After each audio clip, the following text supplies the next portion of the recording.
Basically अभी क्या है, ये फर्स्ट सोनोग्राफी है तो तुमको ऑलरेडी आइडिया है कि पहले कैसे सोनोग्राफी हम देखते हैं क्या है।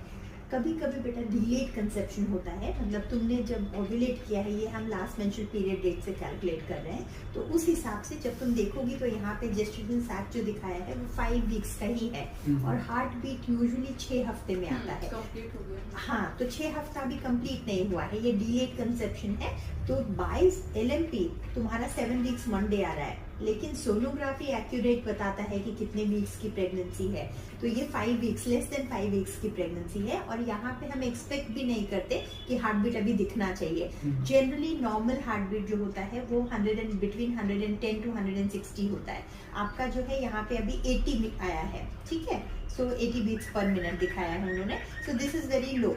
लेकिन हो सकता है कि अभी अभी हार्ट बीट आना शुरू हुआ है तो वो आ जाएगा। 10 दिन में हम एक सोनोग्राफी रिपीट करेंगे, 10 से 15 दिन में, तो ये हार्ट बीट आ जाना चाहिए। पहली चीज ये है कि डिलेड कंसेप्शन हो सकता है। दूसरी चीज है कि हो सकता है कि pregnancy is not that good, pregnancy बहुत अच्छी नहीं होगी और उसकी वजह से ये होता है, लेकिन वो उसका जो रेशियो है, उसका जो परसेंटेज है वो बहुत ही कम है, ठीक है। सबसे पहले क्योंकि हमने अर्ली किया है, 5 वीक्स दिखा रहा है, हार्ट बीट 6 वीक्स में आता है, तो इसके लिए ये डिलेड कंसेप्शन बोलते हैं कि कंसीव आपने लेट किया है और हम कैलकुलेट बाय LMP से करते हैं। तो ये बहुत कॉमन फाइंडिंग है कि ऐसे कम दिखता है, ठीक है। इसके लिए हम क्या करेंगे, क्योंकि ये एक बहुत बड़ा लैंडमार्क है कि हार्ट बीट आया है कि नहीं बच्चे में, हम 10 से 15 दिन में एक सोनोग्राफी रिपीट करके लेंगे, ठीक है।